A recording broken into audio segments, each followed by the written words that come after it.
Ahoy, moi c'est Caro, bienvenue sur Ne mâchez pas mes mots. Le but de ce podcast est de t'aider à être dans une démarche de paix avec la nourriture. Donc dans chaque épisode, tu retrouveras des partages d'expériences autour des troubles du comportement alimentaire et autour de la thématique de l'alimentation intuitive. J'ai donc invité plusieurs personnes avec qui j'ai discuté un petit peu avant et ici on rentre un peu plus en détail sur les thèmes abordés. Donc j'espère que tu prendras plaisir à nous écouter. Je te souhaite du coup une très bonne écoute.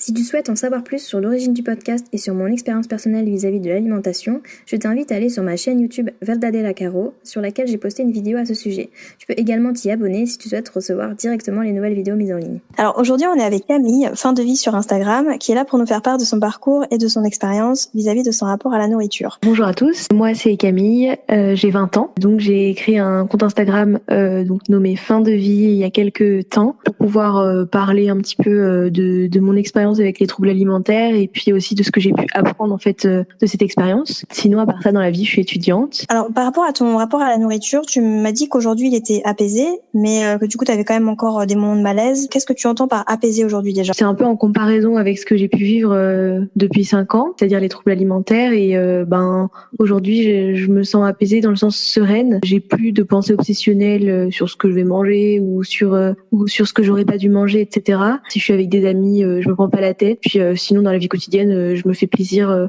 sans culpabiliser ou autre. Donc c'est pour ça que je parle de rapport apaisé. D'accord. Et du coup, tu m'as parlé d'anorexie et de boulimie. Est-ce que tu peux me définir ce que c'est ? Déjà pour moi les deux sont très très liés. Et ça me semble vachement important de le dire parce que je trouve que on n'en parle pas forcément tant que ça. Enfin, on en parle de plus en plus, mais moi, quand je suis tombée dans l'anorexie et que du coup ça a été diagnostiqué en tant que tel, j'avais entendu parler de la boulimie, mais comme un trouble alimentaire tout autre en fait, et j'avais pas du tout réalisé que c'était un petit peu les deux facettes d'une même médaille, on va dire, comme le dit l'expression. Et voilà, donc pour les définir, ce serait d'abord globalement les deux cas, un trouble en fait qui vient d'abord d'un malaise qui peut être causé par une pression sociale en fait par rapport au corps, d'être plus mince, de manger mieux, etc. Et puis un mal-être aussi qui peut être causé par des facteurs plus personnels dans la famille, des relations, je sais pas, amoureuses, etc. qui peuvent aussi faire que la personne se sent mal et le trouble alimentaire en fait va être l'expression d'un mal-être. On va dire dans son développement, on est concrètement amené à être obsédé par son apparence, par son poids, à se peser régulièrement, faire attention à ce qu'on mange et puis du coup des phases de craquage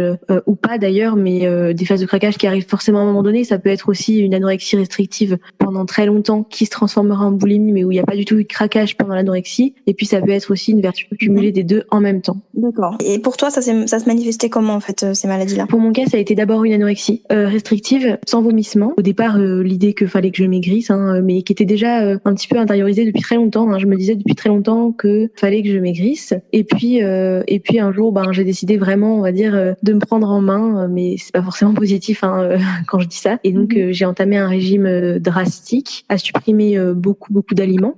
Donc je mangeais très peu. Et puis en parallèle, je continuais mes activités, voire j'étais encore plus hyperactive jusqu'à ce que en fait je sois hospitalisée pour déshydratation et dénutrition en fait parce que je buvais plus non plus. Voilà, c'était quand même assez inquiétant. Et j'ai jamais eu pendant ma phase anorexique de craquage boulimique ou de vomissement, etc. Et en fait, moi la boulimie est arrivée à 2-3 ans d'anorexie en fait quand j'étais un peu sur la phase de remontée niveau poids et avec beaucoup plus d'apport alimentaire. Et c'est vrai que dès que je me suis confrontée à des aliments que j'avais pas du tout mangé pendant 2-3 ans, la boulimie est arrivée en fait et je me suis rendu compte que c'était tout à fait logique finalement quand on pense la privation entraîne les craquages. Donc voilà, pour moi ça s'est manifesté comme ça. D'accord. Quelles émotions tu ressentais vis-à-vis de la nourriture quand tu avais ces maladies, autant l'anorexie que la boulimie? Du coup, est-ce que tu avais des émotions différentes vis-à-vis de la nourriture? Je dirais que l'anorexie c'était vraiment la nourriture c'était l'ennemi en fait. Il fallait toujours se débrouiller pour en manger le moins possible, pour éliminer le plus possible, et c'était vraiment ma bête noire en fait. Et je voyais aussi en prolongement tous mes proches qui voulaient que je mange. Je les voyais aussi comme des ennemis puisque en fait ils étaient ceux qui voulaient me faire manger cette nourriture que je diabolisais et qui pour moi était refusait en fait. Et pourtant, j'ai faisais partie quand même de ces personnes qui mouraient de faim entre guillemets, parce qu'il y a des gens qui peuvent aussi ne plus avoir d'appétit. Moi, j'avais faim, je le ressentais, mais juste, c'était diabolisé parce que je voulais contrôler mon apparence. Et donc dans l'anorexie, ça a été vraiment l'ennemi. Dans la boulimie, en fait, il y a eu quand même une phase un petit peu entre les deux, on va dire là où il y a eu le passage, où au départ, je me sentais mieux avec la nourriture parce que je reprenais un peu goût à la nourriture, je me faisais plaisir, mais justement, j'avais un petit peu perdu aussi cette notion de ce que c'était le plaisir. Je me disais maintenant, c'est bon, je suis guérie, je peux manger tout, et en fait, des fois, je respectais même pas du tout mes sensations parce que je me remplissais un petit peu. Et au début, c'était pas trop gênant, puis progressivement, avec la boulimie, ça a été un dégoût en fait. Je me suis sentie rapidement très dégoûtée par la nourriture, et pourtant, paradoxalement, c'est aussi vers elle que je me tournais très souvent quand j'avais besoin d'apaiser une émotion, etc. D'accord. Et j'en reviens un peu au début. Est-ce que tu sais quelles sont les sources qui t'ont fait tomber dans l'anorexie et la boulimie? Déjà, moi je trouve que il faut préciser quand même que depuis, je dirais, mes 5 ans, j'ai entendu dire que j'étais en surpoids. Alors notamment par les médecins, qui le disaient à mes parents, et au final, j'entendais quand même ça. Et puis du coup, je l'ai intériorisé assez rapidement. Et comme ça se répétait, on va dire à peu près tous les ans, quand il y avait des rendez-vous médicaux pour, par exemple, des attestations pour faire du sport, etc. Et j'entendais toujours ça en fait, surpoids ou poids à surveiller, alors que bon, effectivement, j'avais un poids un petit peu au-dessus de la norme, et au final, j'étais pas non plus dans l'obésité, pas du tout. Et c'est vrai que ça, je l'ai intériorisé.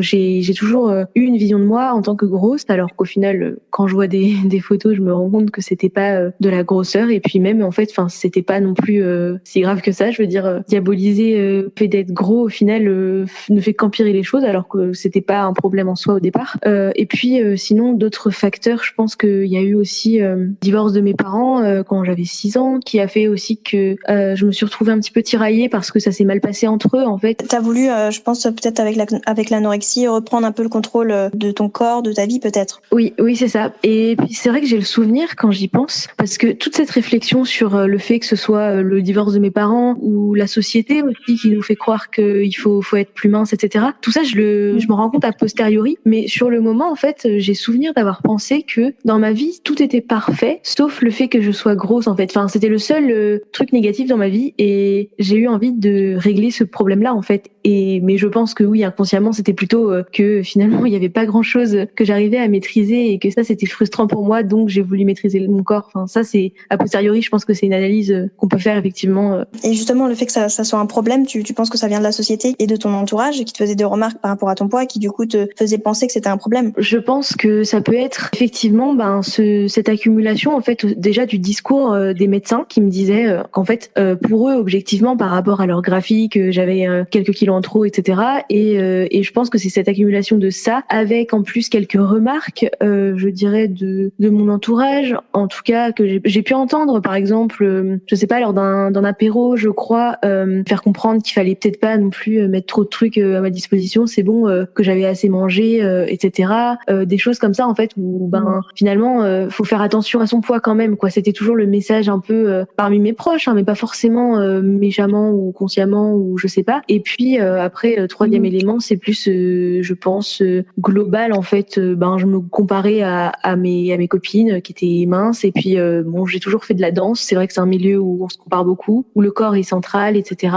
Et je pense que c'est cette accumulation de trois choses notamment qui a pu faire un problème en fait de ce corps. J'en viens un peu à ce qui se passait dans ton enfance justement par rapport à spécifiquement à la nourriture. Tu parlais des remarques de tes proches, mais est-ce qu'il y avait aussi par exemple une diabolisation de certains aliments quand vous mangiez, ou pas forcément? C'était simplement c'était surtout des remarques sur ton poids, sur ton corps, et ça se voyait pas forcément dans les repas, etc. Non, globalement, j'ai toujours été dans une famille où il n'y a pas eu trop ce genre de restrictions-là, mais je crois qu'en fait, quand même, un peu tout le monde aujourd'hui, et puis du coup, pendant mon enfance aussi, est imprégné de quelques idées reçues. Et pour moi, des idées reçues qui, avec le temps, je trouve aussi un peu problématiques. Mais je dirais pas que c'était non plus obsessionnel. C'est-à-dire, par exemple, faut prendre un bon petit déj le matin, etc.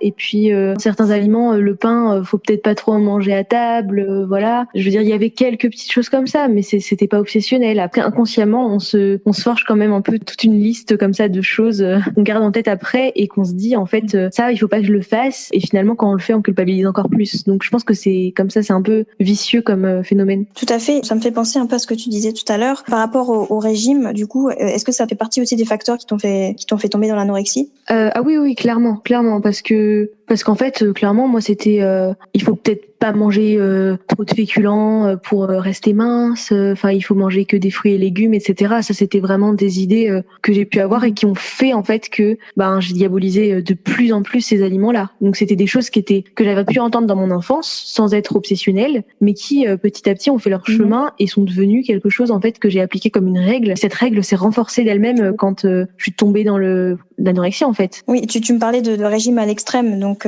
c'est pour ça d'ailleurs que t'as été hospitalisée, du coup, non? Tout à fait ça. Le régime extrême en fait que je me suis infligé. Alors ça a été plutôt progressif, mais en même temps quand même très rapide quand j'y pense. Et en fait, ça a entraîné l'hospitalisation parce qu'au début, j'avais juste enlevé le pain. Puis ça a été j'enlève le dessert, puis ça a été je me sers moins de plats, de légumes ou de féculents. Enfin voilà, ça a été progressivement enlevé un petit peu de chaque pour finir par culpabiliser parce que j'avais mangé 2 tomates cerises le midi juste avant mon hospitalisation en fait. Et donc voilà, c'est effectivement ce régime-là qui a entraîné mon hospitalisation parce que je me suis dénutrie à une vitesse quand même très rapide quand on y pense et ça pouvait mener qu'à ça en fait. Tout à fait. Et du coup, pourquoi t'en faisais de manière extrême? Parce que pour toi, comme c'était une règle, c'était forcément ça qu'il fallait faire et donc il fallait le faire à l'extrême pour que ça fonctionne, c'est ça? C'est ça. En fait, au départ, c'était la règle, il faut la suivre. Et puis, ça a été progressivement aussi le corps. En fait, je voyais bien que ça marchait et que je maigrissais, mais j'ai commencé à développer, je pense, de la dysmorphophobie et qui fait que je voyais pas mon corps comme il était réellement. Et donc, en fait, pour moi, je maigrissais, mais pas assez. Et donc, il fallait que je maigrisse encore plus. Et pour maigrir encore plus, il fallait que ces règles se renforcent pour que ce soit encore plus efficace, en fait. Enfin, c'était ça dans ma tête et ça s'est développé progressivement. Et c'est là qu'on peut parler d'anorexie, en fait,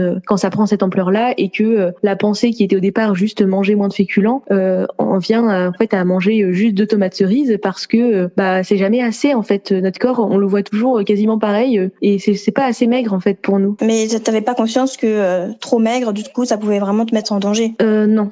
Franchement, à ce moment-là, c'était vraiment, je me voyais pas maigre en fait. Il me mentait à me dire que j'étais maigre. Oui, c'est ce que tu disais par rapport à la dysmorphophobie, c'est que du coup, peu importe le corps que t'avais, en fait, toi, tu le voyais gros. Du coup, tu te rendais pas compte qu'il était à un point où vraiment c'était un danger limite pour ta vie, quoi. Oui, voilà, je me rendais pas compte.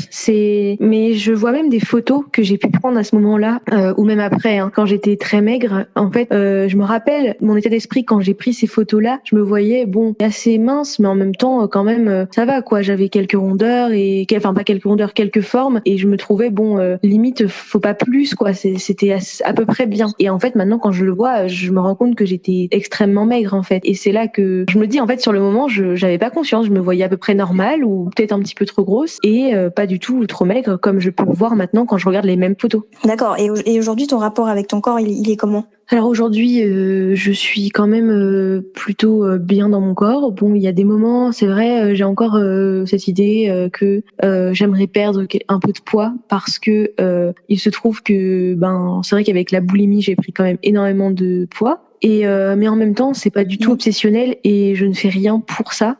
C'est des pensées qui viennent et je sais très bien en fait que ça sert à rien de s'attacher là-dessus parce que dans tous les cas, si je remets en place des mécanismes de restriction ou de règles, mais la restriction peut être cognitive aussi, simplement se dire j'aurais pas dû manger ça, machin. Et je vais retomber dans des crises et en fait, ce sera pour me desservir parce que je vais prendre du poids et je vais pas être bien dans mon corps et etc. Donc je les laisse à leur état de pensée et donc dans mon corps, je me sens plutôt bien, je vis quand même très bien. J'ai pas, à part ces pensées-là, j'ai pas d'autres problèmes. D'accord. Et qu'est-ce que tu fais de ces pensées-là quand tu les as? Qu'est-ce qui se passe qu'est-ce que tu ressens et qu'est-ce qui se passe dans ta tête du coup? Honnêtement, je me dis en fait, pour être sincère, que si je dois perdre le poids en fait que j'ai pris avec la boulimie, ça se fera puisque je fais plus crise de boulimie en fait. Mais je me dis pas c'est un objectif et voilà. Et du coup j'essaye de me dire laisse les choses se faire naturellement parce que maintenant que je mange comme, que j'écoute ce que j'ai envie de manger et que j'écoute combien j'ai envie de manger, je me dis si mon corps est bien à ce poids-là, il restera et c'est ainsi. Et si je perds un peu de poids, et c'est ainsi. Ou si je prends un peu de poids, c'est ainsi aussi. Enfin, je veux dire voilà, c'est pas grave. Et donc sur le coup, je me dis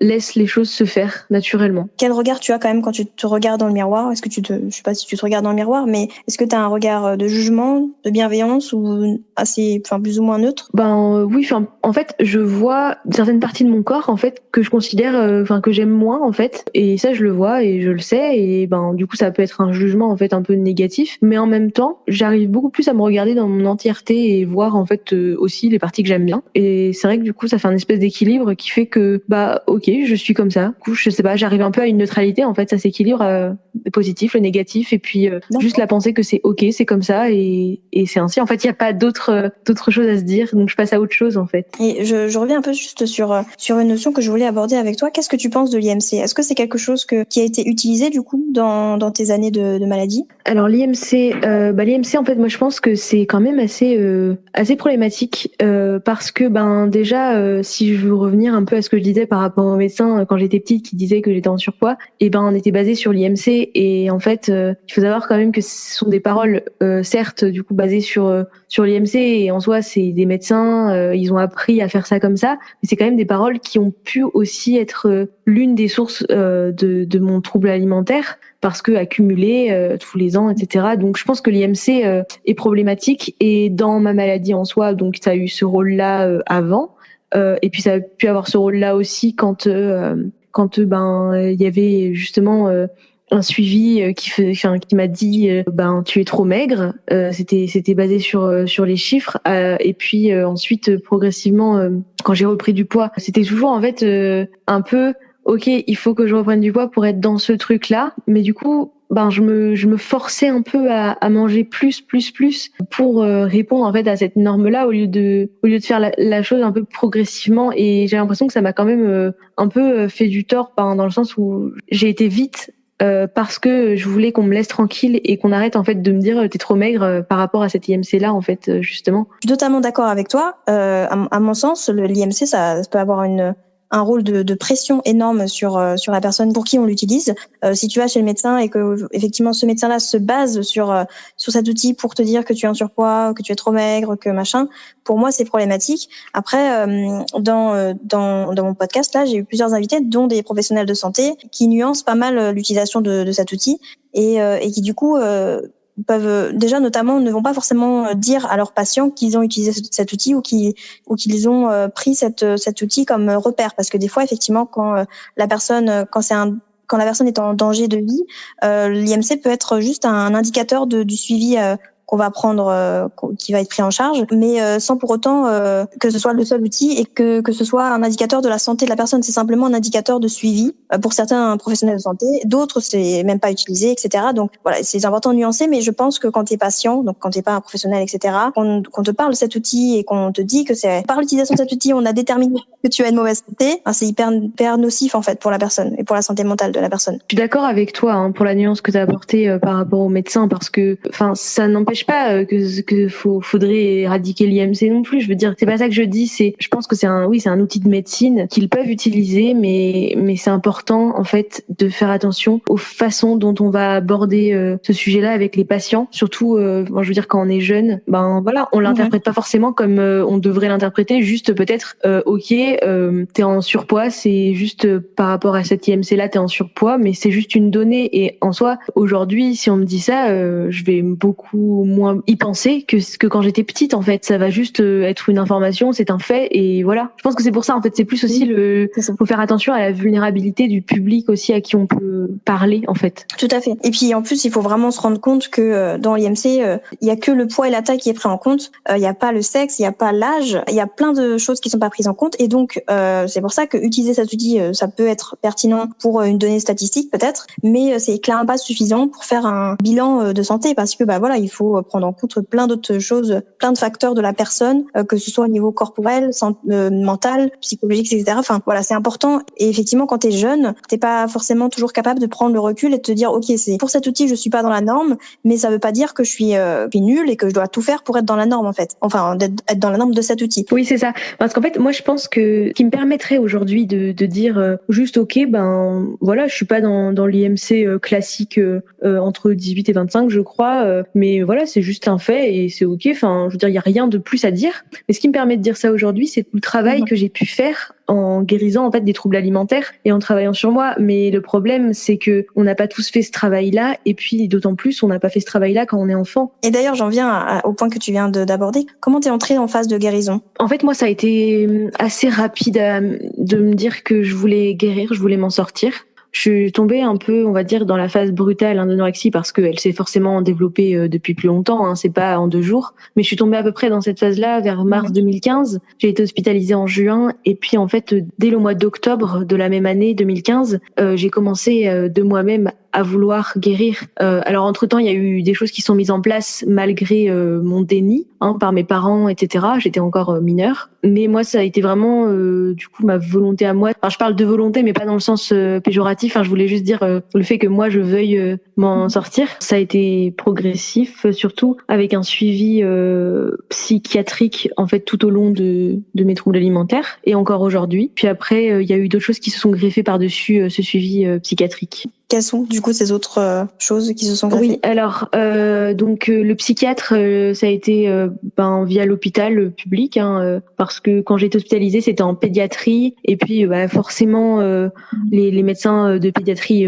ont bien vu que c'était donc un trouble alimentaire et m'ont redirigé vers la pédopsychiatrie. L'hôpital était vraiment pour l'aspect physique, c'était pas du tout pour le trouble alimentaire au niveau psychologique, etc. Donc une fois que je suis sortie de l'hôpital, il fallait quand même un suivi. Ils m'ont dirigé vers cette pédopsychiatrie. J'ai donc vu un psychiatre que j'ai vu ensuite pendant les 3 ans jusqu'à ma majorité. Puis lui m'a aussi en complément proposé un suivi avec une socio-esthéticienne qui me faisait un peu travailler sur mon rapport au corps, faisant des soins corporels, des massages, etc. Enfin, c'était vraiment un peu essayer de me réapproprier les sensations en tout cas que je pouvais avoir au niveau du corps. Puis j'ai en parallèle continué à avoir la pédiatre en fait pour le côté vraiment physique, la pédiatre où j'avais qui m'avait hospitalisée au départ, et elle-même m'a proposé plus tard de l'hypnose en fait en pédiatrie donc j'ai pu avoir un suivi d'hypnose aussi. Une fois que j'ai eu 18 ans, le pédopsychiatre qui me suivait a transféré le suivi à une psychiatre pour les plus de 18 ans. Et puis aujourd'hui, c'est toujours elle qui me suit, mais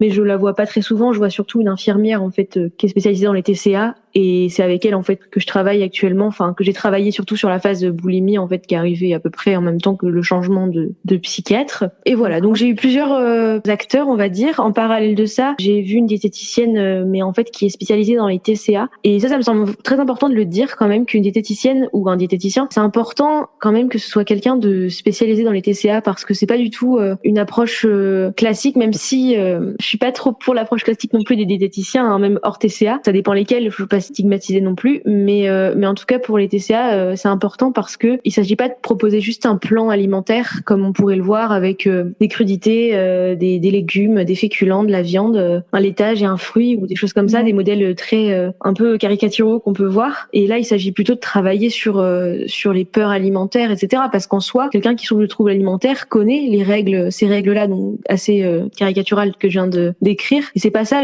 qu'il faut leur apprendre. C'est plus apprendre à travailler sur les peurs, à travailler aussi, voir un petit peu les quantités, parce qu'on a une image faussée des quantités, des choses comme ça. Et pour moi, c'est important en fait que la personne connaisse les TCA. Tout à fait. Et aussi apprendre à reconnaître sa satiété, son rassasiement aussi, j'imagine. Il doit y avoir des exercices sur ça, non? Oui aussi, parce que c'est vrai que ça c'est compliqué avec les TCA, ça met beaucoup de temps à revenir. Et je dois dire que même aujourd'hui, parfois pour moi c'est encore un peu compliqué ça, mais progressivement ça va. Et puis même en fait je dramatise pas non plus, donc parce que en fait avant par exemple, le fait de manger plus que ma satiété et du coup de m'en rendre compte après et pas sur le moment, et ben ça me faisait tellement culpabiliser que je pouvais soit me restreindre, soit faire une crise, soit les deux d'ailleurs parce que c'est un peu lié. Et aujourd'hui, c'est vrai que j'ai encore un peu de mal, mais ça n'entraîne rien derrière parce que j'accepte que c'est pas tout le temps juste le parfait respect de la satiété. Et puis d'ailleurs, c'est pas du tout l'objectif parce que dans la vie, je pense que la plupart des gens, même sans trouble alimentaire, mangent un peu plus que leur satiété parfois,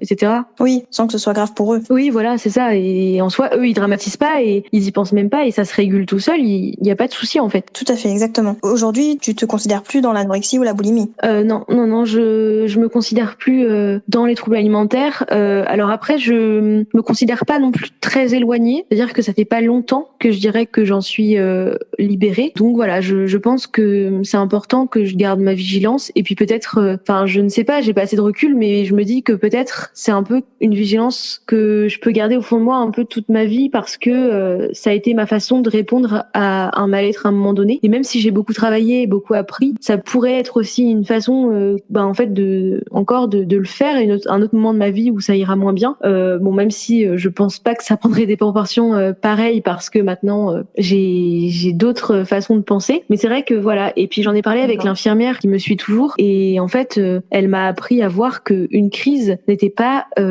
synonyme de rechute et que c'est possible que je fasse une crise comme ça une fois et elle appelle ça une crise isolée parce que en fait comme j'aurais appris un peu à me connaître et puis à savoir un peu réagir, c'est-à-dire surtout ne pas réagir en fait à une crise, et ça entraînera juste rien parce qu'avant justement j'aurais voulu réagir en me restreignant ou en me disant bon je me reprends demain, etc. alors qu'aujourd'hui je vais juste rien faire et naturellement cette non-action que j'ai pu apprendre à mettre en place fait que c'est pas grave et progressivement je pense que j'aurai plus besoin de crise en fait. Durant ces crises, est-ce que tu dis que tu fais rien, c'est-à-dire que t'es même pas dans l'observation ou dans le côté d'essayer de comprendre pourquoi tu fais cette crise sans forcément parler de restriction ou quoi que ce soit, mais est-ce que t'es un peu dans l'observation ou juste tu laisses passer et c'est tout? Je voulais dire je fais rien concrètement par rapport à mon alimentation, c'est-à-dire je n'ai plus de comportement inadapté du style compensatoire, vomissement ou restrictions, etc. Par contre, oui, effectivement, j'ai appris aussi à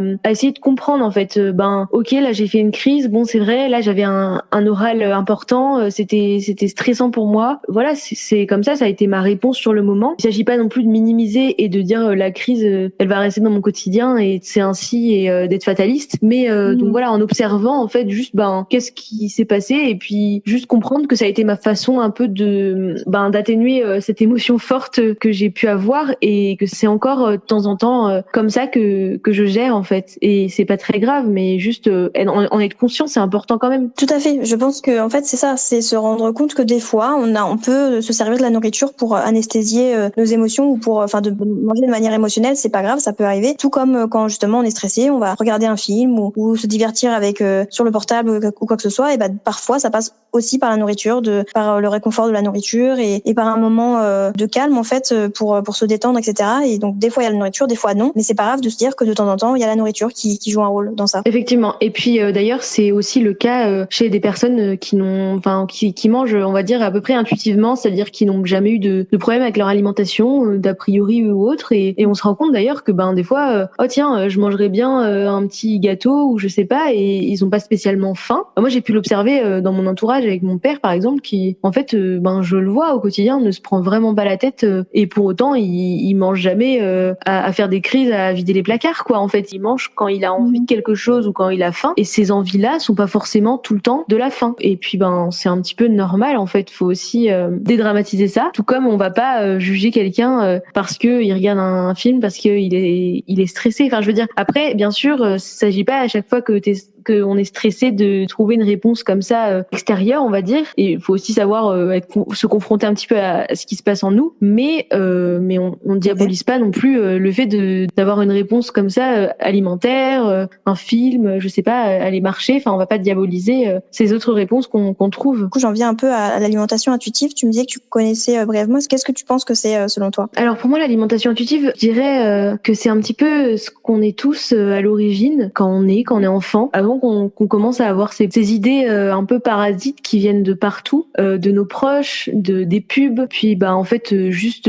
qui sont partout, qu'on peut aussi juste sans les avoir, on va dire explicitement entendus, on peut aussi juste les constater quand on s'aperçoit qu'il y a plein de gens qui font des régimes, etc. Donc voilà, c'est ce qu'on est tous au départ. Alors après, j'ai jamais fait de formation sur l'alimentation intuitive et du coup, j'ai pas la prétention de définir l'alimentation intuitive de façon parfaite. Mais en tout cas, je trouve que c'est juste manger, en fait, on va dire comme on devrait, non, mais on savait tous le faire à un moment donné. Et puis, je crois que progressivement, moi, en tout cas, j'ai l'impression d'y arriver. Je sais pas si je peux me qualifier de mangeuse intuitive non plus parce que j'ai jamais rencontré de professionnel qui connaît suffisamment ou autre pour me dire que oui, ce que je fais, c'est de l'alimentation intuitive. Et en même temps, est-ce que c'est grave de pas mettre d'étiquette non plus? Enfin voilà, c'est pas un problème. Et tout ça pour dire que moi, j'ai l'impression en ce moment quand même, depuis que ça va beaucoup mieux, que c'est un petit peu vers ça que je vais. Enfin, en voyant des témoignages, etc., je me retrouve beaucoup. Après, oui, je comprends le côté, oui, j'ai pas envie de mettre une étiquette. Et puis en plus, quand on connaît pas trop l'alimentation intuitive, on a l'impression que qu'il faut forcément une formation pour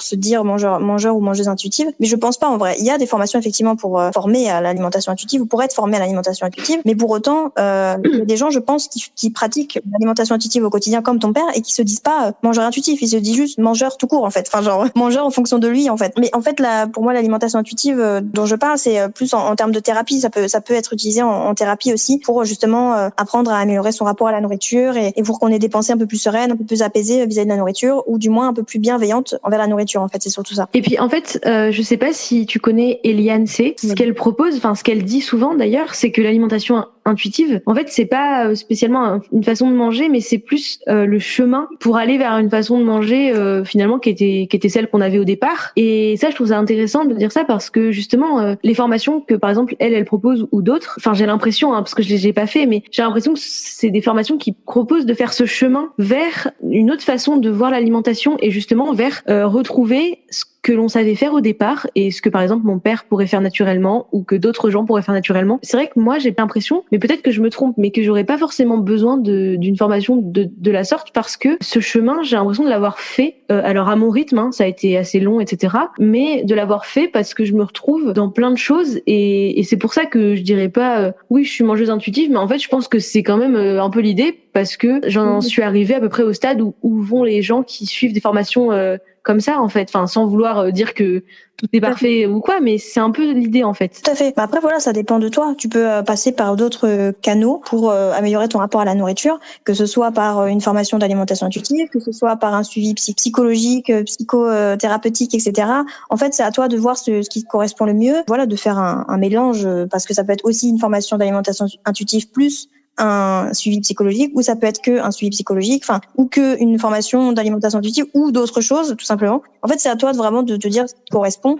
Et en fait, je pense que toi, en fait, quand t'étais dans ton processus de guérison, je pense que l'alimentation intuitive, peut-être que c'était pas trop, on en parlait peut-être pas beaucoup, et donc du coup, peut-être que t'as pas mis de nom, mais finalement, j'ai quand même l'impression que c'est effectivement ce vers quoi tu arrives, en fait. C'est ça. En fait, l'alimentation intuitive est venue vraiment à la mode entre guillemets parce que j'aime pas trop ce terme-là, parce que justement, je trouve qu'il faut différencier un peu ceux qui se disent mangeurs intuitifs et la vraie alimentation intuitive, parce que c'est pas toujours la même chose. Mais en tout cas, c'est devenu un peu en vogue il y a pas très longtemps non plus, quand on y pense, peut-être 2018, j'en sais rien, je dis au pif, mais en tout cas en 2015, j'ai pas l'impression qu'il y avait tout ça sur les réseaux sociaux, et d'ailleurs Instagram était encore moins quand même développé, et alors qu'aujourd'hui je trouve que on en parle beaucoup, notamment sur Instagram, mais c'est vrai que c'est quand même totalement quelque chose de similaire que j'ai pu, on va dire le chemin que j'ai fait est assez similaire à ce que peuvent proposer les formations alimentation intuitive. En même temps, je trouve ça rassurant de se dire ça, qu'on arrive à peu près au même endroit, parce que je me dis c'est quand même juste retrouver ce qu'on était capable de faire naturellement en tant qu'humain, et donc c'est rassurant de se dire que finalement dans tous les cas on en arrive là, parce que c'est ce qui paraît logique, et ce serait justement illogique de se dire que en fait avec une thérapie pour soigner les troubles alimentaires, je sors avec encore plus de pensées, même si je suis sortie du poids trop bas, j'ai encore des pensées qu'il faut manger ci et ça en fait, et je trouve ça justement rassurant de se dire que voilà. Tout à fait. Et aujourd'hui, quelles sont tes inspirations pour améliorer ton rapport avec la nourriture? Alors en fait aujourd'hui aujourd'hui, effectivement, déjà en observant mes proches, et donc notamment, par exemple, là je donnais l'exemple de mon père tout à l'heure et qui est assez frappant, mais d'autres proches aussi, en observant en fait leur façon de manger, je peux me rendre compte que par exemple la personne que je vais connaître qui est au régime a des pensées qui sont totalement inappropriées, parce que maintenant je peux le dire vu que j'ai travaillé dessus, et puis je vais pouvoir me rendre compte aussi, mon père il réagit comme ça face à telle situation, quelque chose que finalement quand j'étais dans les troubles alimentaires je ne pensais pas du tout. Se dire que on peut ne pas manger un truc qui nous fait vachement plaisir, de pas manger ce gâteau, moi c'était une frustration énorme, alors que moi je me rends compte que lui parfois il le fait et ça lui pose aucun souci, tout comme parfois il va en manger 3 ou 4 et il va pas se dire oh non, la portion qui était indiquée c'était 2, oh là là j'en ai mangé plus. Enfin voilà, et c'est ça en fait, observer mes proches, ça m'aide vachement, parce que je me rends compte de ces comportements qui sont soit un modèle, soit justement le contre-modèle de ce que j'ai pu apprendre à voir comme problématique, tout ce qui est régime, etc. quoi. Sur les réseaux sociaux, je dirais Eliane, dont j'ai parlé, Eliane C, Lava Myriam, Le Soin par Marie, Peanut Story, et puis bien sûr Et si la diète culture, qui déconstruit un petit peu tout ce que la diète culture implique dans notre quotidien à tous. Je voudrais juste revenir sur un truc après finir sur ce sujet. Ce qui est important aussi de voir quand on observe ses proches justement, c'est aussi de vraiment se rendre compte que nos proches qui n'ont pas de problème avec l'alimentation, ils font en fonction d'eux en fait, et pas forcément non plus se baser sur leur quantité ou leur façon de manger, se dire que là il fait pas comme j'aurais pensé qu'il ferait, c'est-à-dire il a pas pris 2 portions et il en a pris 4, alors que normalement entre guillemets il faudrait en prendre 2. En fait il a pris en fonction de lui, donc il ne faut pas forcément non plus se dire je vais prendre pareil que lui pour sortir des restrictions ou quoi que ce soit, mais plus faire en fonction de vraiment ce qu'on ressent nous. Est-ce que moi j'ai envie de ça, est-ce que moi j'ai envie de frites, est-ce que moi j'ai envie de cette portion là, et se dire en fait essayer de copier ce modèle mais sans le copier en fait vraiment, tu vois ce que je veux dire? Oui, en fait c'est copier l'idée de le faire comme tu dis en fonction de nous, et c'est pas copier la façon dont il fait, c'est parce qu'on n'est pas la même personne lui et moi, mais c'est pas parce que je le vois prendre 4 gâteaux que je vais en prendre 4, et peut-être que je vais en prendre 2, mais ce sera juste pas la même idée que si j'en prenais 2 parce que c'est pour respecter les portions. J'en prends 2 parce que j'en ai envie de 2 en fait. Il y a juste un truc aussi sur lequel je voudrais revenir. Tu m'as dit qu'il y a quand même aujourd'hui des moments où tu ressens du malaise envers la nourriture. À quel moment tu ressens ce malaise? Ça peut être en fait, comme je disais tout à l'heure, il m'arrive encore de faire des crises un petit peu isolées de boulimie, donc où je vais manger beaucoup, me remplir. Alors j'en ai conscience et je ressens toujours le dégoût en fait, mais j'ai l'impression justement que je le ressens un peu différemment, et que là où avant j'aurais culpabilisé d'avoir fait une crise, et du coup j'en aurais refait plusieurs à la suite parce qu'il y a eu cette culpabilité, qu'il y a eu des essais de restriction, en tout cas cognitives, et qu'elles ont pas marché, etc. J'en aurais refait plusieurs. Là aujourd'hui c'est différent, je suis dégoûtée, et en fait je me rappelle tellement comment j'ai pu être avant quand je faisais plein de crises à la suite, que je me dis j'ai pas envie d'en refaire, et je vois bien que ça m'apaise pas, parce que ça m'apaise à la rigueur 2 minutes sur le moment, mais au final tout le reste de la crise c'est un dégoût, une souffrance, et puis au final mon problème n'est pas réglé. Donc voilà, c'est plus ça en fait, des petits moments de malaise, parce qu'il peut m'arriver de faire une crise isolée de temps en temps. Après j'arrive à rebondir autrement, je dramatise pas du tout la situation, et puis je sais qu'elles sont là, que c'est pas forcément agréable, mais c'est pas non plus très grave, à mon sens en tout cas. D'accord, tu acceptes que ça arrive, et voilà. Puis après juste pour finir sur ces petits moments de malaise que je peux ressentir, ça peut aussi être encore le cas par moment des repas où je sens que finalement j'ai peut-être mangé un peu trop vite, ou j'ai peut-être mangé un petit peu trop par rapport à ma satiété, donc je suis dans un inconfort physique en fait. Là c'est vraiment physique, mais cet inconfort physique parfois va pouvoir aussi se répercuter, à me dire c'est vrai que je culpabilise un petit peu, à me dire j'aurais pu manger un peu plus doucement, etc. Et voilà, ça c'est toujours des pensées en fait comme ça qui peuvent arriver de temps en temps. Alors c'est pas très souvent, parce qu'en plus déjà ça arrive pas très souvent non plus que je mange au-delà de ma faim, mais c'est pas forcément grave, tout le monde peut manger au-delà de sa faim à Noël ou je sais pas quand. C'est pas ça qui est grave, mais c'est juste des fois les pensées arrivent quand même assez vite, et ça peut être aussi des petits moments où je dis que je suis dans l'inconfort vis-à-vis de la nourriture. Je comprends. Après c'est à réussir à calmer, ou en tout cas à analyser ses pensées, à les observer, à se dire ok, là je culpabilise. Pourquoi je culpabilise? Est-ce que vraiment j'ai apprécié mon repas? Parce que des fois tu manges au-delà de ta faim, mais par exemple t'as un repas de Noël, tu te rends pas forcément compte que tu manges au-delà de ta faim. Tu prends juste plaisir à manger parce que t'es en famille, etc. Et c'est après que tu te rends compte que t'as trop mangé, mais c'est l'inconfort, il est donc peut-être effectivement physique, mais t'as passé un bon moment, et donc tu te dis peut-être que le prochain repas je mangerai un petit peu moins pour me sentir un peu moins ballonné. Mais c'est pas dans le sens, c'est simplement en termes de sensation que tu te dis ça. Je pense c'est juste pour pas ressentir à nouveau la sensation de ballonnement, mais tu te le dis sur le moment, mais si tu remanges pareil l'autre repas et que tu prends du plaisir, et c'est pas grave non plus en fait. Ah oui, c'est ça, c'est totalement ça. Effectivement, j'aime pas spécialement me sentir lourde, ballonnée, mais c'est pas une question je vais grossir ou autre, c'est simplement pour le coup là, je n'aime pas cette sensation là et donc je vais pas forcément courir après ressentir ça en fait et je me dis au prochain repas je verrai bien. Bon si ça arrive d'autres fois, ça arrive d'autres fois et ça arrivera d'autres fois. En tout cas, c'est sûr parce que ça arrive régulièrement dans la vie, mais ça fera rien et c'est pas pour autant que à tous les repas du coup je vais foutu pour foutu, je vais me péter le bide quoi. C'est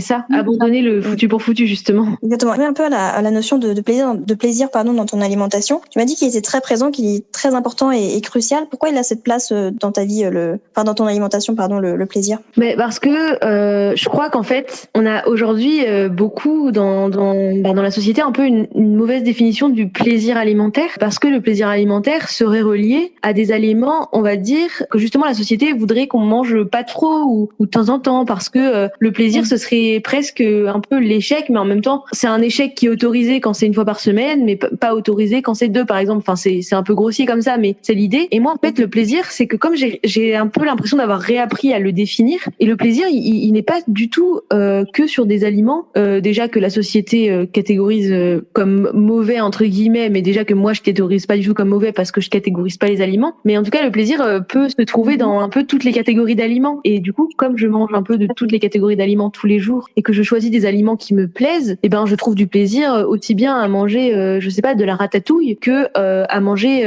un prince au goûter quoi. Je veux dire c'est le plaisir, c'est juste je mange des choses que j'aime et finalement je me rends compte que j'aime et j'ai envie tout aussi bien de fruits que de féculents, que de légumes, que de gâteaux et voilà. Et en fait c'est le plaisir, c'est juste j'ai redéfini mon plaisir et en fait je me retrouve bien du coup à manger ce que j'aime dans le quotidien. J'ai pas de frustration en fait. Oui, en plus tu as une alimentation variée. Enfin du coup ton corps te réclame entre guillemets des aliments variés. Donc à partir du moment où tu sais que tu les aimes et que tu vas les cuisiner ou quoi que ce soit, tu vas forcément prendre du plaisir quel qu'il soit en fait. Oui, c'est ça. C'est ça. En fait, c'est que naturellement, il y a un moment donné quand j'étais dans la boulimie et que j'étais en train d'essayer de m'en sortir justement, je me disais mais moi c'est pas possible de manger je sais pas des betteraves, je comprends pas pourquoi on mange ça et au final ça me satisfait pas, etc. Et moi j'ai envie de manger juste du pain et du fromage, mais finalement je me rends compte aujourd'hui que j'ai à la fois envie de betterave et à la fois envie de pain et de fromage parce que j'ai répondu à mon envie de manger que du pain et du fromage à un moment donné, mais naturellement du coup j'ai eu envie de manger les autres choses qu'à un moment donné je m'étais dit je me forçais à manger juste pour être dans la norme, mais sur le moment j'en avais pas envie, j'avais besoin de répondre à la frustration qui avait eu lieu depuis des années de manger du pain et du fromage quoi. Et sauf que maintenant j'ai envie des deux parce que j'ai répondu à cette frustration qui était depuis trop longtemps en fait. Oui, donc là t'as aucune frustration par rapport à ton alimentation aujourd'hui.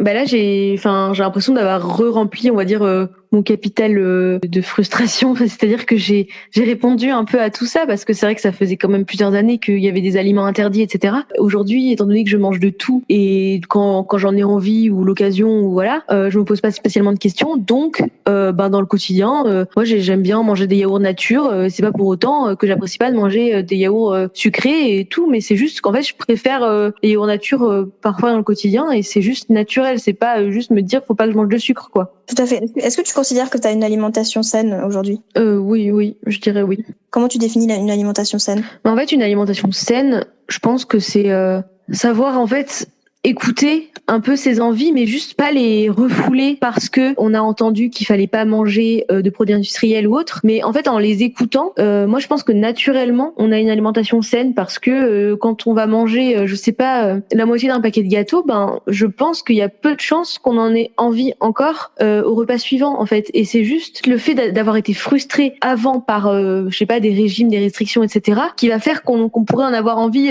plein de fois de suite. Et à ce moment-là, il faudrait y répondre, mais naturellement, ça se régulera en fait. Et pour moi, une alimentation saine, c'est cette régulation qui se fait naturellement quand on lâche prise par rapport à toutes les injonctions en fait. Mais c'est pas forcément facile à atteindre, hein, ça j'en suis consciente. Et voilà. Après, moi je dirais pas une alimentation saine, c'est manger 5 fruits et légumes par jour, etc. Enfin, je pense que il faut se faire confiance. On est naturellement capable, avec du travail parfois, quand il s'agit de déconstruire un peu tous les a priori, on est capable naturellement de manger sainement en fait. Tout à fait. Et tu me parlais de flexibilité, de souplesse, de lâcher prise, tout ça. Comment faire pour lâcher prise, pour être plus flexible et plus souple dans son alimentation. Si on souffre de TCA, je pense que c'est très important d'y aller progressivement et de, par exemple, réintroduire progressivement des aliments qui nous font peur, parce que si on va trop vite, ça peut aussi amener quand même à une brutalité un peu, et puis on peut sentir mal d'un coup. Si vous avez peur de manger des féculents, peut-être en manger juste une cuillère à soupe pour le premier repas, et puis y aller progressivement, peut-être 3 jours après en mettre un peu plus, et voilà. Enfin, moi je pense que c'est très important pour, en tout cas quand on a des TCA, et quand on est juste une personne qui n'a pas de TCA mais qui souffre un petit peu de toutes ces injonctions, et je pense que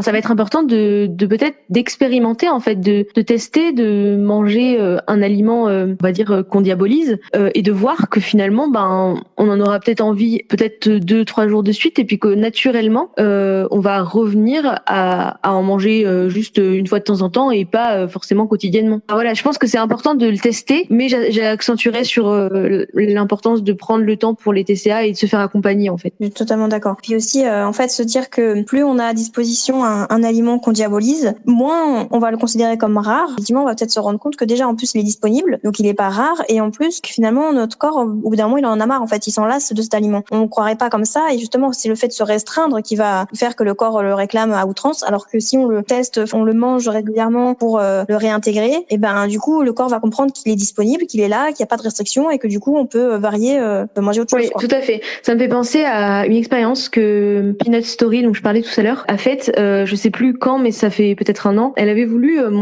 déconstruire l'injonction, enfin en tout cas la pensée qui dit que le chocolat fait grossir. Et en fait, elle avait mangé, je crois, 1 ou 2 carrés de chocolat à chaque repas pendant un certain temps. Puis en fait, elle expliquait progressivement que ça lui faisait plaisir au départ, et que progressivement, elle sentait que finalement, elle avait plus trop envie d'en manger. Donc là, elle en mangeait pour tenir le challenge, parce qu'elle voulait le démontrer. Donc d'une part, elle a montré qu'elle avait pris aucun poids, donc le chocolat fait grossir, voilà, c'est pas véridique. Et en plus, elle a montré que naturellement, elle en avait plus envie à la fin. Ça me fait penser à ça. C'est vrai que, ça, c'est un phénomène qu'on observe, mais il faut aussi être patient, et puis pouvoir lâcher cette idée-là, en fait, ces idées qu'on a bien ancrées en nous. Et ça, c'est pas facile, en fait. Je pense que c'est surtout ça, parce que on a peur, en fait. Je pense que c'est la peur qui bloque les gens à vouloir essayer ça. Et la peur qui est des fois du coup insufflée par pub, par le gouvernement, en tout cas par les messages relayés par le gouvernement, par les réseaux, par les pubs sur l'alimentation, qui nous font peur, qui diabolisent les aliments, et qui nous disent, qui nous font comprendre que si on mange trop de cet aliment, on va grossir. Mais déjà le principe, à partir du moment où on mange trop de quelque chose, dans tous les cas, on va grossir. Je veux dire, c'est pas un aliment particulier, c'est le fait de manger tel aliment à outrance, forcément que ça fait grossir, c'est logique. Mais comme il y a une certaine des injonctions par rapport au trop gras, trop sucré, trop salé, du coup, c'est ce que tu dis, ça nous fait peur, et donc on n'ose pas, en fait, se lancer dedans. Oui. Par rapport à ton rapport au sport, tu m'as dit que tu avais connu l'hyperactivité physique. Est-ce que tu peux définir ce que c'est ? Une pratique vraiment outrancière du sport. Ça peut commencer juste par être quelque chose qu'on se force à faire alors qu'on sent, déjà qu'on n'a pas envie, et qu'on sent physiquement qu'on n'est pas capable, en fait. Mais parfois, en fait, la frontière est un peu brouillée, parce que parfois ça peut aussi être dans l'anorexie, en tout cas. C'est à ça que je pense, ou dans la boulimie aussi. Dans les troubles alimentaires, on peut aussi ne même pas sentir, en fait, la fatigue du corps. Je pense qu'on l'écoute même plus, et au bout d'un moment, on finit par ne plus la sentir. Mais voilà, en tout cas, c'est une pratique outrancière qui fait qu'on n'écoute pas son corps, son envie vis-à-vis, en fait, de la pratique du sport, et ça peut conduire à faire des heures de sport par semaine. En fait, tout ça pour contrôler son apparence physique, surtout, parce que c'est important, en fait, cet aspect-là. C'est pas que faire du sport pour faire du sport, c'est souvent quand même pour contrôler son apparence et son poids. C'est pour ça que tu étais dans cette phase d'hyperactivité physique. Oui, moi c'était pour ça. Je me rappelle quand j'étais à l'hôpital, justement, j'y suis restée 3 semaines, et j'ai pas supporté le fait qu'on me mette une sonde pour m'alimenter en plus de mes plateaux, en fait, qu'on me forçait à manger. Et donc je me disais, c'est énorme, je vais grossir d'un coup, parce que là on est en train de me gaver. Donc dans ma chambre, je m'amusais à faire des pompes. Je m'amusais, c'est pas très amusant, mais je faisais des pompes, des abdos, je sais plus ce que je faisais, mais je faisais du sport, en fait, mais c'était vraiment dans l'obsession de pas grossir. Et puis après, il y a eu aussi une période pendant la guérison du TCA, parce que c'est pas linéaire. Il y a eu aussi des périodes où j'étais dans l'hyperactivité, clairement, à me forcer à en faire toujours plus. Et puis pour pas dépasser un poids, parce que l'anorexie, c'est pas que faire 35 kilos. C'était aussi, à un moment donné, quand j'étais à 45 kilos, me dire que je voulais pas monter au-delà, mais je voulais pas maigrir non plus. En fait, c'était une hyperactivité physique pour maintenir un poids plus bas que, en fait, ce que mon corps voulait, quoi. Tout à fait. Et tu faisais quoi comme sport, du coup, comme activité physique Alors c'était souvent déjà tous les les soirs, je m'obligeais à faire des abdos dans ma chambre, des squats, et puis aussi beaucoup du footing. Mais alors le footing, ce qui est quand même paradoxal, c'est que, aujourd'hui, on en reparlera peut-être, mais j'aime beaucoup courir. Mais en tout cas, sur le moment, c'était pas dans le respect de moi-même, et c'était beaucoup en fait. D'accord, mais justement, oui, aujourd'hui, tu cours, du coup, ton rapport au sport, il a complètement changé. Oui, voilà, c'est ça. Alors c'est vrai que j'ai oublié de le dire quand même, je faisais de la natation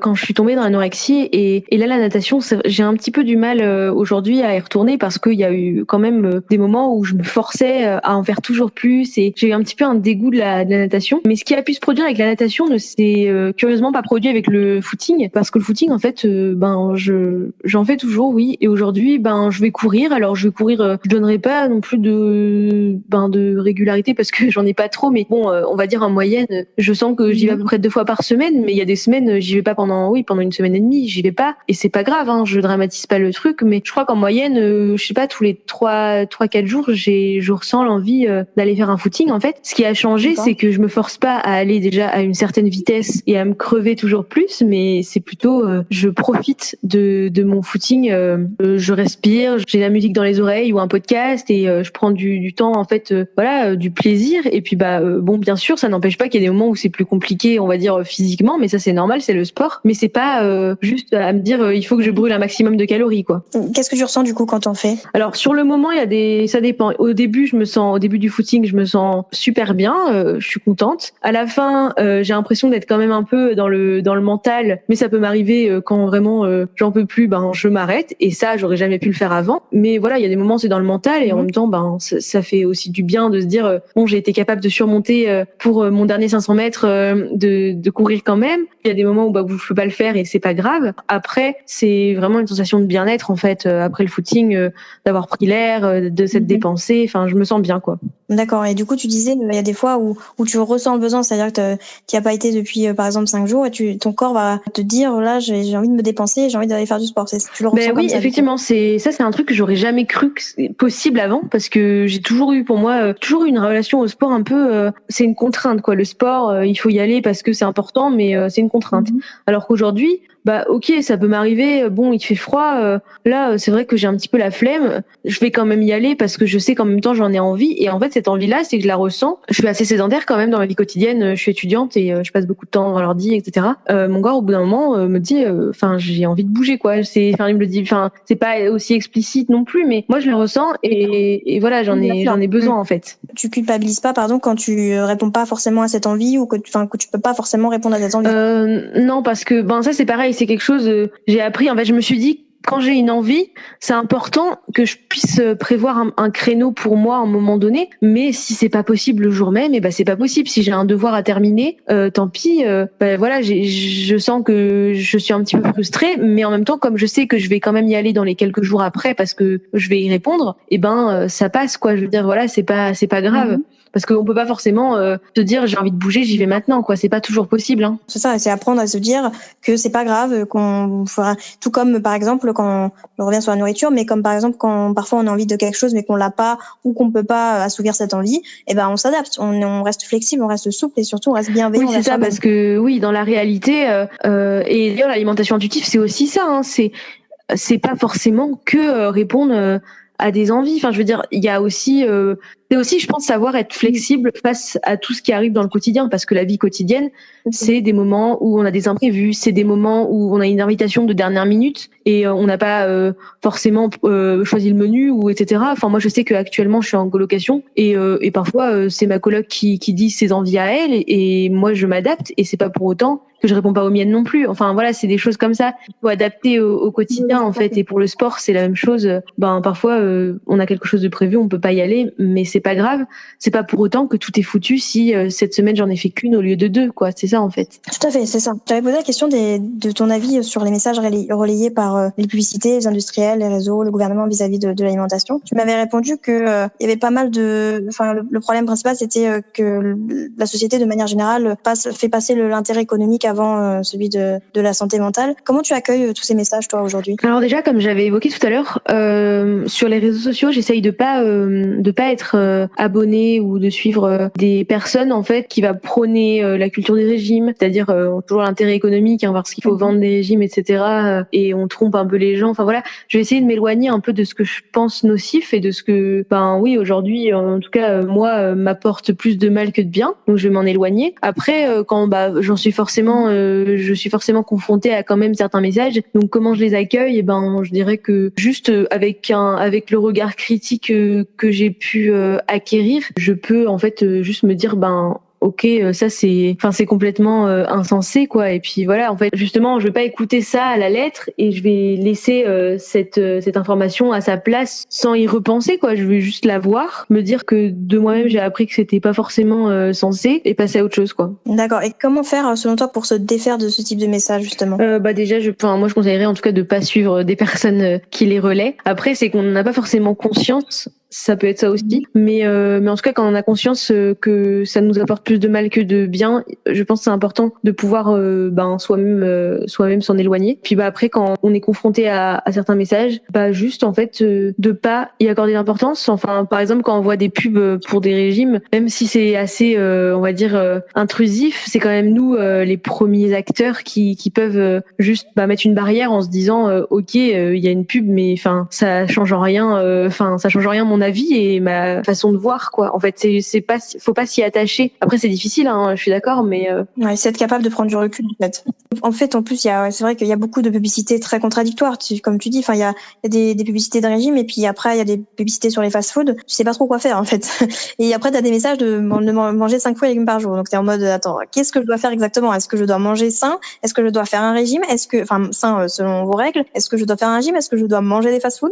Soyez clairs. Donc après c'est être capable de faire le tri et de s'éloigner de ces pubs-là. Après, des fois, même sans parler de pub, c'est imprégné dans la société et donc dans l'entourage aussi. Il y a des fois où l'entourage se rend même plus compte de ces injonctions qu'ils ont imprégnées, tu vois. Et donc, du coup, ils vont reproduire un peu où ils vont relayer ces injonctions-là sans s'en rendre compte, tu vois. Et donc, du coup, c'est là que ça devient compliqué de les déceler et de s'en détacher. Oui, c'est vrai. Parce que après, moi, à mon sens, la pub, j'ai pas l'impression que ça a un effet sur moi. Après, je pense que on se dit tous ça et au final, c'est bien plus vicieux que ça parce que c'est quand même imprégné. Mais c'est vrai que c'est important, je pense, de se dire juste tout ça, c'est pour vendre et juste qu'est-ce que moi je ressens, qu'est-ce que moi j'ai envie en fait et revenir à soi parce que c'est vrai qu'on est un peu surchargé d'informations et d'ailleurs contradictoires comme tu le disais. Donc revenir à soi, ça me semble important. Après, pour ce qui en est de l'entourage, malheureusement, c'est quand même un sujet compliqué parce que l'entourage, c'est compliqué aussi de leur dire ça va pas votre façon de penser. Si on en est conscient, on peut en discuter ensemble, mais quand nous-mêmes on est fragile et que ça nous atteint, c'est compliqué. Donc là, je dirais que il faut aussi peut-être prendre du recul de la même manière qu'on le fait par rapport à la pub, par rapport à notre entourage, mais c'est compliqué, j'entends bien. J'en viens à la dernière thématique de ton plat préféré. Tu m'avais dit que tu avais un peu de mal à choisir parce que tu aimes tout ce que tu manges et du coup tu m'avais quand même donné des exemples de plats qui te plaisent beaucoup, les pâtes carbo, les pizzas chèvre miel, les tartes brocoli de ta grand-mère, tout ça. Qu'est-ce que tu ressens quand tu manges ces plats quand même? Je ressens de la satisfaction, je me sens, c'est un moment de plaisir, mais en même temps, je vais pas donner une dimension surabondante au plaisir. En fait, même si ça me fait très plaisir, j'ai l'impression que c'est pas beaucoup plus de plaisir non plus que dans le quotidien, parce que au quotidien, je me frustre pas. Donc c'est pas juste comme je le vois parfois le cheat meal où on se dit, là c'est mon seul repas plaisir de la semaine. Finalement, c'est des repas, des plats qui me font plaisir, peut-être un peu plus que ceux d'habitude, mais voilà, c'est un repas en fait. Et pour moi, c'est un peu dans le quotidien qu'il y a ce plaisir-là. Tout à fait. Et de manière générale, qu'est-ce que la nourriture t'apporte? Un apaisement de la sensation de faim, qui est pas forcément une sensation agréable en fait quand on a des gargouillis dans le ventre ou qu'on se sent un peu faible, etc. Ça apaise quand même cette sensation-là. Puis après, la nourriture m'apporte aussi le réconfort, je pense quand même émotionnel, parce que parfois il faut le dire, la nourriture a aussi une dimension émotionnelle. Déjà un repas banal, ça peut être important parce qu'on sent qu'on a besoin de faire une pause, même si on n'a pas une grande faim. La pause du repas va permettre juste de déconnecter de ce qu'on était en train de faire. Et puis après, il y a aussi des moments où c'est vraiment justement, je sais pas, on a eu un devoir très stressant, etc. Et en rentrant, on va manger parce que on a besoin d'apaiser ça. Donc là, c'est encore un peu plus émotionnel que le repas dont je parlais. Et puis il y a des moments, c'est juste un plaisir en fait. Enfin voilà. Quel conseil tu te donnerais aux gens pour les aider à faire la paix avec la nourriture? Pour faire la paix avec la nourriture, sur les réseaux sociaux, se détacher des comptes qui donnent des règles et des injonctions en fait de manière récurrente, etc. et qu'on peut vraiment catégoriser comme appartenant à des idées reçues de la culture des régimes. Après, se dire que y a rien qui est mal, y a rien qui est mieux qu'autre chose, et c'est plus un ressenti et une écoute de soi en fait. Et ça, c'est surtout là en fait qui est le problème, c'est qu'on a déconnecté les gens de savoir ressentir, et on est plus dans l'intellectualisation de l'alimentation. Donc je pense que ça pourrait être important de dire aux gens, qu'est-ce que vous ressentez, qu'est-ce que vous avez envie, et en prenant en compte l'idée qu'il y a rien qui est mal et rien qui est mieux. Donc vous avez le droit de manger ce que vous voulez. En fait, il y a rien qui est interdit. C'est juste savoir se faire confiance naturellement. Votre corps saura vous dire ce dont vous avez envie et besoin. Et donc je pense que c'est ça. D'accord, merci beaucoup pour ces conseils. Merci à toi d'avoir écouté ce podcast, j'espère qu'il t'aura plu. Si tu as des questions, n'hésite pas à les mettre en commentaire si tu veux les partager, ou à me contacter en privé sur mes différents réseaux sociaux en barre d'infos. Si tu es sur YouTube, n'hésite pas à aimer et à partager si tu as apprécié. Également, si tu as des TCA et que tu es en voie de guérison, ou que tu as eu des TCA et que tu en es guéri, n'hésite pas à me contacter si tu souhaites partager ton expérience ici également. Muito obrigada e até logo. Obrigada e até logo. Obrigada e até logo.